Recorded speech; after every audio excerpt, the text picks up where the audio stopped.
Hey, afternoon, yes, 6. It is Wednesday. Officially, it is the middle of the week, the second week of our home learning experience so far. And to be honest, that is nearly over as well. It's amazing how this time has flown by.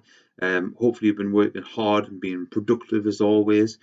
Um, but we're nearly at the end of the week. We're nearly at the Easter holidays. So we're, which is a bit of a funny one because those Easter holidays are going to be really different in terms of what it's like to break up for a school holiday because you're going to be pretty much in the same place you are now.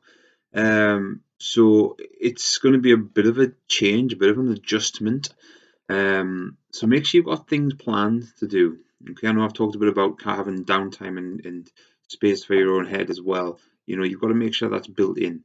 As well as that, we're starting to get into tricky territory now because the longer we're away from school, the harder it's going to be to maintain our current kind of productivity and output, where you are focused and not distracted, and you've got that specific time for your work and for your sort of school tasks that you've been set. But the longer that goes on, the harder it's going to be.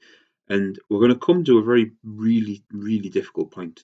And that'll be at the end of the Easter holidays. That first day back, what would have been day one of the summer term, will be the hardest one, really, to adjust to because you will have essentially spent, presumably, 2 weeks of, you know, doing what you want within the confines of your own home and keeping to the social distancing suggestions from the government, but ultimately you'll have to come back to this. You'll have to be ready to come back to this. There'll come a point where you go, we need to carry on.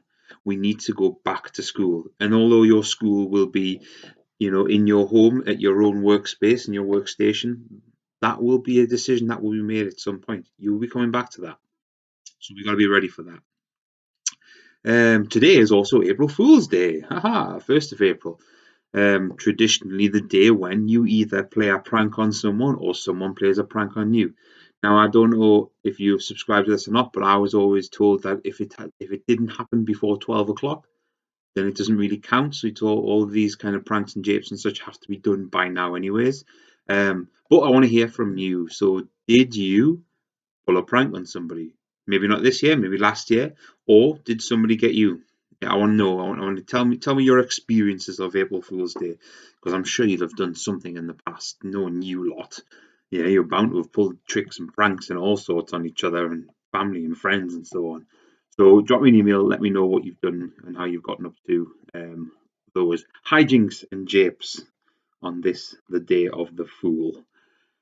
Other than that, there's not much I want to really say today. So hope you're keeping all right and keep in touch, please. All right, and I'll speak to you soon.